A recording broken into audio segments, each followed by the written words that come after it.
कुछ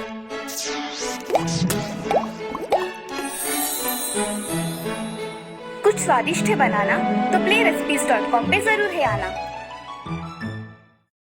मेहनती भिखारी। एक श्रीरामपुर नाम के गांव में रेलवे स्टेशन के बाहर बहुत सारे भिखारी बैठा करते थे। उनमें से एक का नाम था सरजू। सरजू को एक बहन थी जिसका नाम था रमा। उसकी जिम्मेदारी सरजू पर होने के कारण सरजू उसकी देखभाल अच्छी तरह से किया करता था। रमा बहुत ही शांत और समझदार लड़की थी। वो 5वीं कक्षा में पढ़ती थी। सरजू जब 15 साल का था तभी उसके माता पिता गुजर जाने की वजह से रमा की जिम्मेदारी उस पर आ जाती है। सरजू के घर के हालात बहुत ही कठिन थे। गरीबी तो उसका पीछा ही नहीं छोड़ रही थी। बहन की पढ़ाई और दोनों का पेट पालने के लिए सरजू स्टेशन पर भीख मांगा करता था। साहब, भगवान के नाम पे दे दो, भगवान आपका भला करेगा। ये लो, कहाँ से आ जाते हैं क्या पता। ऐसा कहकर वो आदमी चला जाता है। वो आदमी जाने के बाद सरजू फिर से भीख मांगने लगता है। भगवान के नाम पे दे दो भैया, तुम्हारा भला होगा, भगवान तुम्हारी हर इच्छा पूरी करेगा। बेटे, भगवान ने तुम्हें ये 2 हाथ दिए हैं, वो भीख मांगने के लिए नहीं दिए हैं। बेहतर है तुम कुछ काम धंधा करो। ऐसा कहकर बूढ़ा आदमी वहाँ से चला जाता है। ये सब सुन सरजू को बहुत बुरा लगता है। वो मन में ठान लेता है कि मैं अपनी पढ़ाई पूरी नहीं कर सका, मगर मैं अपनी बहन को बहुत पढ़ाऊंगा और उसे उसके पैरों पर खड़ा करूंगा। ये सोचकर वो फिर से भीख मांगना शुरू कर देता है। तभी उसकी नज़र एक चाय वाले की दुकान पर जाती है। उसके यहाँ बहुत सारे लोग काम कर रहे थे। उसके मन में एक विचार आता है कि अगर मैं इस चाय की दुकान पर जाऊं और काम मांगू तो मुझे काम मिल सकता है। चलो कोशिश करके देखता हूँ। ऐसा कहकर सरजू उस चाय वाले की दुकान पर चला जाता है और चाय वाले से, मालिक, क्या आपके यहाँ मुझे कोई नौकरी मिलेगी? अरे तुम तो भिखारी हो ना, फिर तुम्हें नौकरी क्यों चाहिए? मालिक, मुझे काम की बहुत ज़रूरत है। मैं भिखारी का जीवन व्यतीत नहीं करना चाहता। मैं अपने मेहनत से कुछ करना चाहता हूँ। आपके यहाँ मन लगाकर काम करूँगा। आप मुझे एक मौका दे दो मालिक। ठीक है, कल से काम पर आ जाना, लेकिन जो काम मिले वो करना पड़ेगा। हाँ मालिक, आप जो काम बताओगे वो मैं सब करूँगा। ऐसा कहकर सरजू खुशी खुशी अपने घर चला जाता है और अपनी बहन से, रमा, मैं आज बहुत खुश हूँ। मुझे आज काम मिल गया है। अब से मुझे भीख नहीं मांगनी पड़ेगी। भैया, ये तो सच में बहुत अच्छी खबर है। अब आपको भिखारी बनके अपनी जिंदगी गुजारनी नहीं पड़ेगी। मैं बहुत खुश हूँ भैया। अब मैं काम करके कमाऊंगा और तुम मन लगाकर पढ़ाई करना। अगले दिन सरजू दुकान में चला जाता है और वहाँ दिया हुआ काम अच्छी तरह से करता है। सरजू अपना काम बड़ी मेहनत और बड़ी लगन के साथ करने लगा। उसके काम से चाय वाला बहुत खुश था। एक दिन चाय वाला सरजू को बुलाता है और, अरे सूरज, तू इतना मन लगाकर काम करता है, मैं तेरे से बहुत खुश हूँ। तुम तुम्हारी अधूरी पढ़ाई क्यों नहीं पूरी करते बेटा? अगर तुम पढ़ाई करोगे तो बहुत तरक्की करोगे। मालिक, आपने मेरे बारे में इतना सोचा, यही मेरे लिए बहुत बड़ी बात है। मैं आज जो भी कमाता हूँ उससे मेरे बहन की पढ़ाई होती है और खाने पीने का खर्चा भी नहीं निकलता। मालिक, इसमें से मैं पढ़ाई कैसे करूँगा? तुम पढ़ाई शुरू कर दो बेटा, मैं तुम्हारी पढ़ाई का सारा खर्चा उठाऊंगा। और हाँ, जब तुम्हारे पास पैसे आ जाएंगे तब वापस कर देना, ठीक है? ये सब बातें सुन सरजू की आंखें भर आती है और सरजू रोने लगता है। मालिक, हमारे माँ पिताजी के बाद सिर्फ आपने ही मेरा साथ दिया है। आपका यह एहसान मैं जिंदगी भर नहीं भूलूंगा। चलो अब काम करो, और हाँ, आज से रात के स्कूल के लिए एडमिशन करवा लो, ठीक है? हाँ मालिक। ऐसा कहकर सरजू अपना काम करने चला जाता है और शाम के समय नाइट स्कूल में खुद का एडमिशन करवाता है। ये सब सरजू के लिए एक सपना ही था। अब सरजू सोचता है कि अगर मैं कुछ और काम करूं तो पैसे भी मिलेंगे और मालिक का थोड़ा कर्जा भी चुका दूंगा। अब यही बात सोचकर सरजू सुबह उठकर पेपर डाला करता था और चाय की दुकान पर आकर मन लगाकर काम किया करता था, और उसमें जो बचा हुआ समय मिलता था उसमें वो अपनी पढ़ाई पूरी करता था। इधर सरजू और उधर रमा दोनों भी बहुत होशियार बच्चे होने के कारण रमा भी स्कूल में पहले नंबर से आया करती थी। अब एक दिन रमा अपने भैया से, भैया, मैं सोच रही हूँ कि चाय वाले चाचा के यहाँ अगर हम कुछ खाने की चीजें रखें और कुछ नाश्ते को बनाएं तो उनका दुकान बहुत अच्छा चलेगा और आमदनी भी अच्छी आएगी। तुम्हारी कल्पना बहुत अच्छी है रमा। मैं मालिक से बात करके देखता हूँ। अगर उन्होंने हाँ कह दिया तो हम उसमें बहुत मेहनत करेंगे। हाँ भैया, मुझसे जो बन पड़ेगा वो मैं मदद करूँगी। हाँ रमा, मगर तुम सिर्फ तुम्हारी पढ़ाई पर ध्यान दो, बाकी सब मैं देख लूंगा। हाँ भैया। सरजू उस चाय वाले की दुकान पर चला जाता है। अरे सूरज, आज देर कर दी। मालिक आज थोड़ा काम था इसलिए मुझे देर हो गई। मालिक मैं सोच रहा था अगर हम चाय के साथ कुछ खाने की चीजें रखेंगे तो हमारा धंधा और अच्छा होगा। ग्राहकों को सब चीजें एक जगह मिल जाएगी तो धंधा और भी ज्यादा चलेगा। तुम्हारा विचार तो बहुत अच्छा है, लेकिन तुम्हें ये सब खुद ही करना होगा। अब मेरे से कुछ नहीं होता बेटा। मालिक मैं ये सब देख लूंगा, आप काम की चिंता बिल्कुल मत करो। ठीक है, तो फिर मुझे कोई आपत्ति नहीं। ऐसा कहकर सरजू चाय के साथ कुछ खाने की चीजें भी रखता है। लोगों को एक ही जगह सब चीजें मिलने की वजह से सभी लोग चाय वाले की दुकान पर आने लगे। अब बढ़ती भीड़ देख चाय वाला बहुत खुश हो गया था। अब उसे सरजू पर पूरा विश्वास हो गया था कि सरजू ही उसकी दुकान आगे बढ़ाएगा। अब सरजू रात के समय पढ़ाई और दिन में काम किया करता था और थोड़ी ही देर में उसकी मेहनत रंग लाई। चाय वाले की छोटी सी दुकान अब बड़ी बन गई थी। अब थोड़े ही दिनों में सरजू ने पढ़ाई का खर्चा चाय वाले को दे दिया। अब सरजू अपनी पढ़ाई पूरी कर लेता है और रमा भी अपनी 12वीं की परीक्षा पास कर लेती है। पूरे जिले में रमा का पहला नंबर आता है।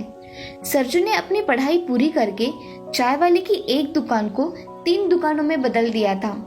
अब उसकी दुकान इतनी चलती थी कि लोग खास करके उस दुकान की चाय पीने आया करते थे और साथ ही में रखे हुए पदार्थ भी चखा करते थे।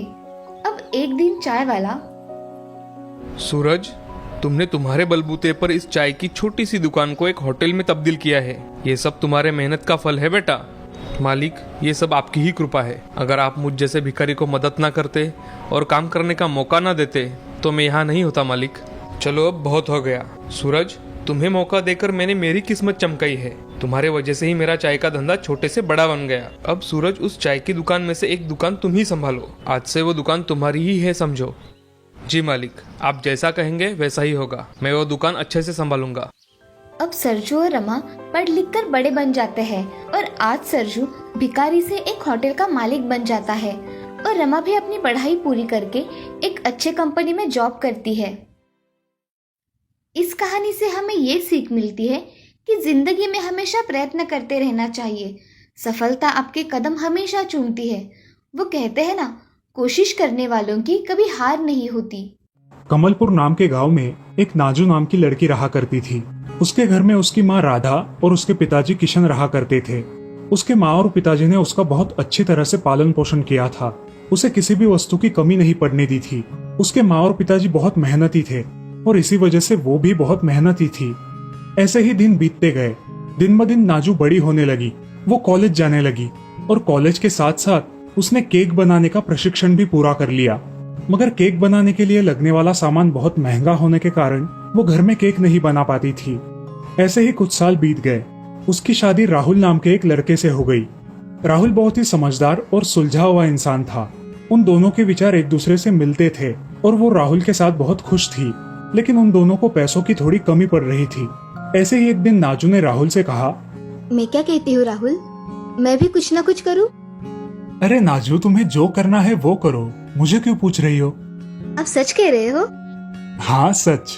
मगर मुझे कुछ पैसों की जरूरत लगेगी, क्या आप दोगे? हाँ दूंगा ना, क्यों नहीं। अब दोनों सो जाते हैं। अगले ही दिन नाजू बाजार जाकर केक बनाने के लिए लगने वाला सामान लेकर आती है और एक अच्छा सा केक बनाकर उसे फ्रिज में रखती है। रात को राहुल घर आता है और फ्रिज में रखा केक देखकर कहता है, अरे नाजू, आज तो मेरा जन्मदिन नहीं और तुम्हारा भी नहीं है, फिर ये केक क्यों बनाया? अजी वो मैंने बनाया है। कैसा बना है, जरा खा के तो देखो। ये इतना सुंदर केक तुमने बनाया? हाँ मैंने बनाया है, खा के तो देखो। राहुल वो केक काटकर खा के देखता है। उसे उसका टेस्ट बहुत पसंद आता है। नाजू, ये केक तो लाजवाब है, मन ही नहीं भरता। ऐसा लगता है कि खाते ही जाऊं। सच में इतना अच्छा बना है केक? अगर तुम इसे बेचोगी तो तुम्हें इसके बहुत अच्छे दाम मिलेंगे और तुम्हारा कुछ करने का सपना भी पूरा हो जाएगा। अच्छा, चलो अब खाना खा लो। नाजू और राहुल खाना खा लेते हैं और सो जाते हैं। दूसरे दिन नाजू अपने मोबाइल पे अपने केक का एक पेज बनाती है और उस पर अपने केक के एडवर्टाइजमेंट करने लगती है।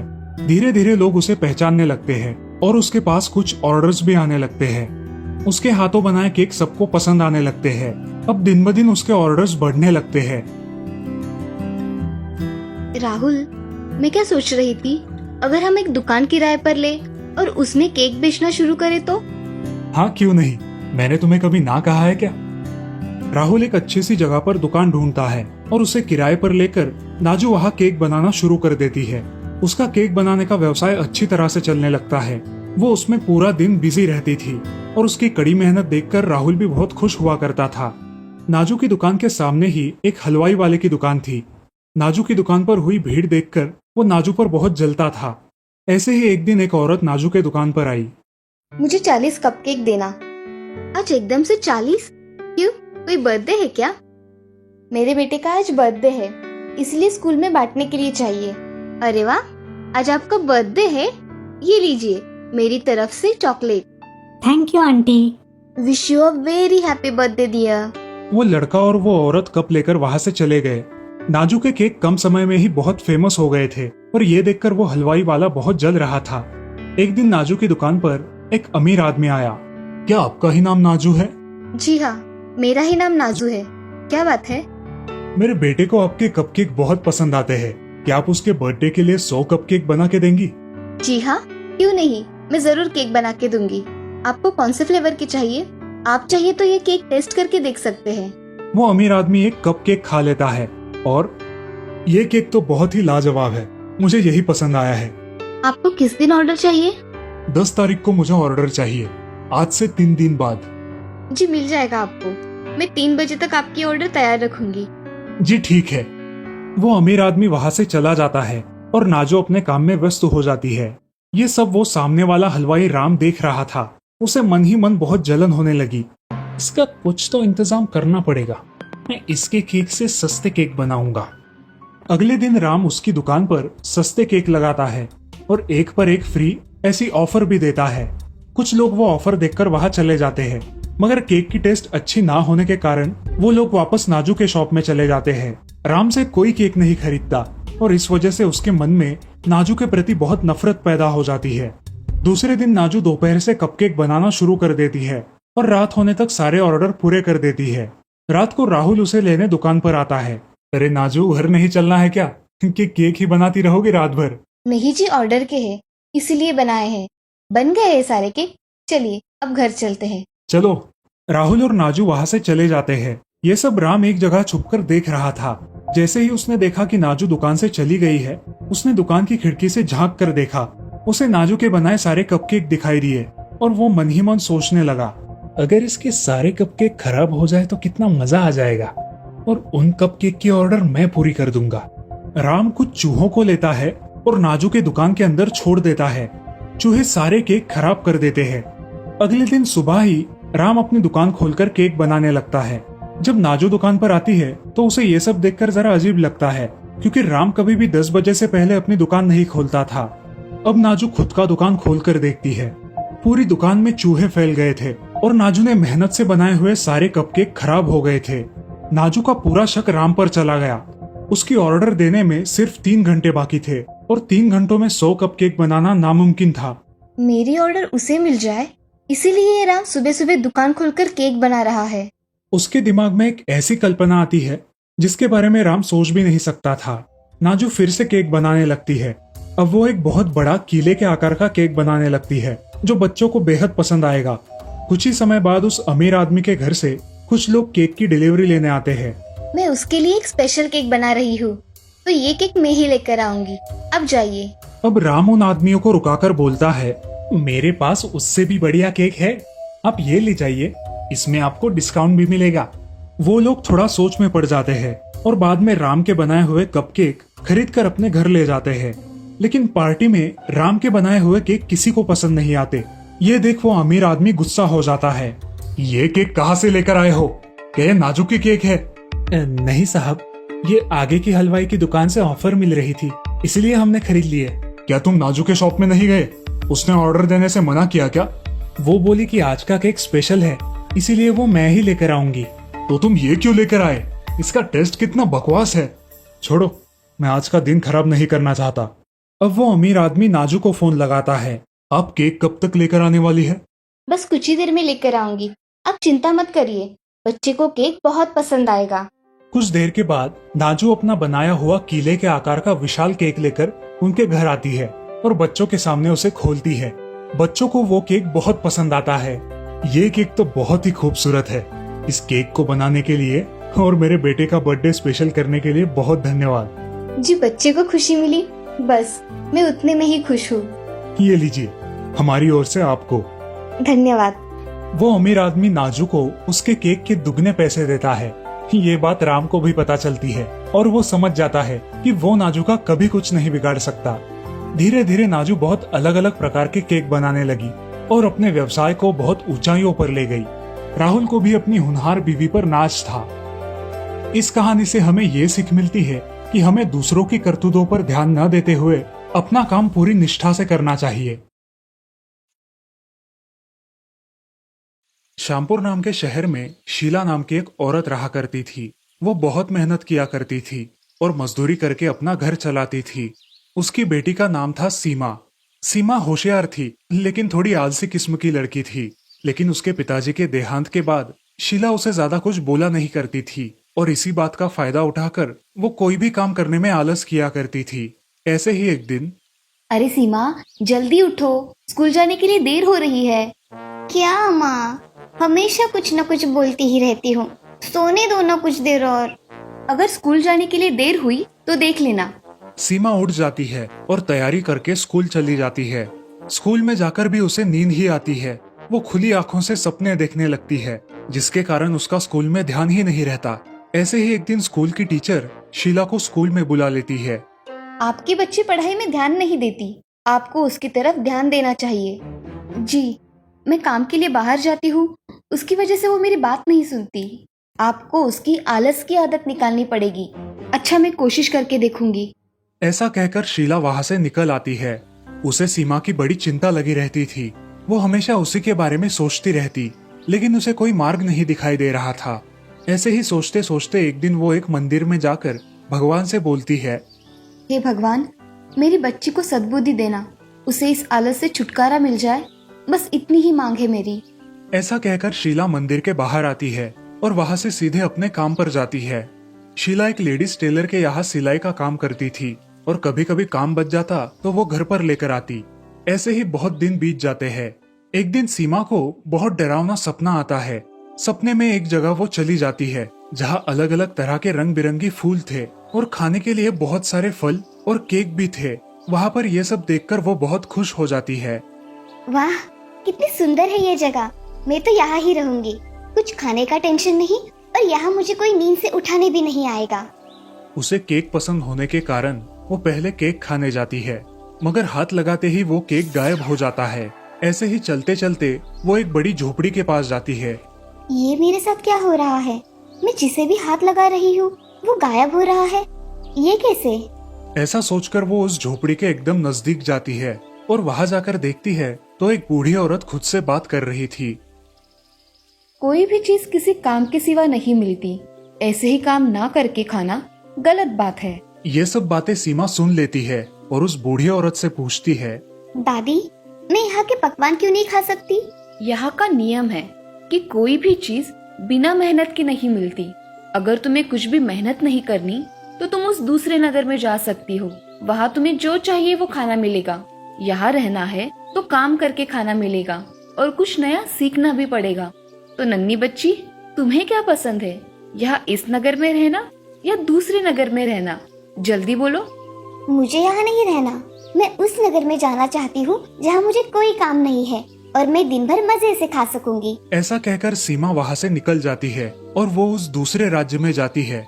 वहाँ भी उसे एक बूढ़ी औरत मिलती है जिसका नाम था नाला। अरे आओ बेटी, यहाँ पे कैसे आई हो? जरा बैठो यहाँ पर और कुछ खाना खा लो। जी शुक्रिया। मुझे इसके बदले में काम नहीं करना पड़ेगा ना? जी नहीं, आपको कोई काम नहीं करना पड़ेगा। सिर्फ आप खाना खाकर यहाँ खेल सकती है। जी शुक्रिया। ऐसा कहकर सीमा उस बगीचे में जाकर बहुत सारी चीजें तोड़कर खाने लगी, लेकिन उसका मन ही नहीं भर रहा था। उसने देखा कि वहाँ केक और पेस्ट्री भी है। वो उसे भी खाने लगी। बहुत सारा खाना खाने के बाद उसे नींद आने लगी और तभी हमारे यहाँ इस नगर में कोई भी सोता नहीं है। हम सिर्फ खाना खाते हैं और खुशियाँ मनाते हैं, कोई भी काम नहीं करते। मुझे बहुत नींद आ रही है, प्लीज मुझे सोने दो। अब तुम यहाँ पे आई हो तो यहाँ पे मजे से रहो, समझी? मुझे घर जाना है, मेरी माँ के पास। ऐसा कहकर वो फूट फूट कर रोने लगी और रोने के बाद अपने सपने में जोर जोर से भागने लगी। भागते भागते रास्ते में उसे एक सुंदर परी दिखाई दी। परी ने सीमा से कहा, आओ सीमा, कैसे लगे ये 2 शहर? अब तुम खुश हो ना कि तुम्हें अब काम नहीं करना पड़ेगा? मुझे ये जिंदगी पसंद नहीं है। मैं अपनी जिंदगी अच्छी तरह से जीना चाहती हूँ, और वो भी अपने माँ के साथ। ठीक है, फिर यहाँ तुम्हें नहीं रहना। नहीं परिरानी, मुझे यहाँ नहीं रहना। अच्छा, मगर तुम्हें मेरी एक बात माननी पड़ेगी। वो क्या? अब तुम्हें हमेशा टाइम से उठना पड़ेगा, अपने काम खुद करने पड़ेंगे और पढ़ाई में भी ध्यान देना पड़ेगा। मुझे ये सब मंजूर है। मैं जाऊँ यहाँ से? हाँ, अब तुम जा सकती हो, मगर तुम्हें पता है सीमा, तुम यहाँ से, इस सबक की दुनिया से एक अच्छा सबक लेकर जाने वाली हो। जी मैं समझ गई। अब मैं जाऊँ? हाँ, तुम जा सकती हो। और तभी सीमा अपने सपने से बाहर आ जाती है। आज से मैं मेरे सारे काम खुद करूँगी और किसी को तकलीफ भी नहीं दूंगी। अब उसके स्वभाव में बड़ा परिवर्तन आया था। अब वो हमेशा की तरह किसी भी काम में देरी नहीं किया करती थी। वो एक अच्छी बच्ची बनकर रहने लगी। उसकी माँ भी उसमें यह आया बदलाव देखकर बहुत खुश हो गई। अब सीमा स्कूल में भी अच्छे नंबर लाने लगी और ये सब हुआ था उस सबक की दुनिया की वजह से। इस कहानी से हमें ये सीख मिलती है कि जिंदगी में कभी भी आलस नहीं करना चाहिए। हमें अपने काम खुद करने चाहिए।